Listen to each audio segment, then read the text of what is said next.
Jess Lulu, Kahit alo. sa loob ng bahay yun, hindi siya pinapapasok mo siya. Natulog. Hindi naman po siya mag-ano sa amin kung sa amin lang. Naano lang ako kasi yung mga bata kasi sinasalbahin.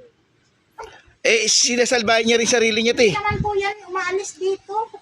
Dito lang po yan sa amin. Kung pagkawalan ko, dito siya umaalis. Oo. Jess, wag mo salbahin yung sarili mo. Totoo ako eh.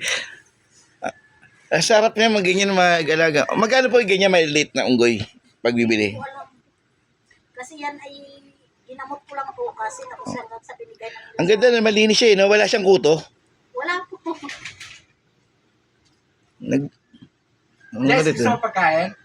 Gawan ko nga sana ng malaking kulungan eh. Kaya lang. Ingatan mo tayo pag binata, pabaero to. Tataon naman na stroke yung mister ko eh. Hindi na makawil-in. Mm.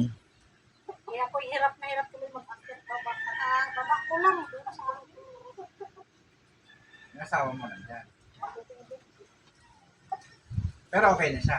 Opo, nakakalakad na po siya. Kamay na lang po niya ang hindi po magdalaw. Pero nakakabuhat po. Hindi lang may angat.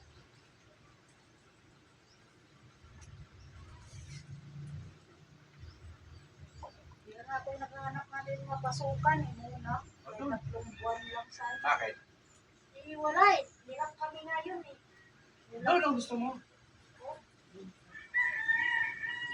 Pero kung mapait eh. Kaso stay yun ang gusto niya doon sa farm. Doon ka na mag-stay. Ano naman gawa ko?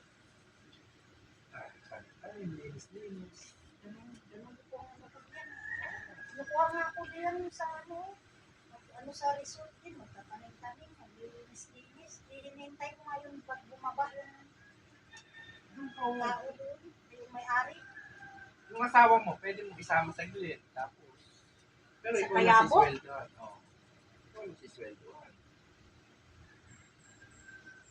7,000 ang staff. 7,000 tapos libre bigas. Diyan sa amin, pinagtsagaan ko nga na 3,000. Walang libre lahat. Si Mang Rudy, Kaya lang, Mang Rudy, may bibigyan ka sa taas.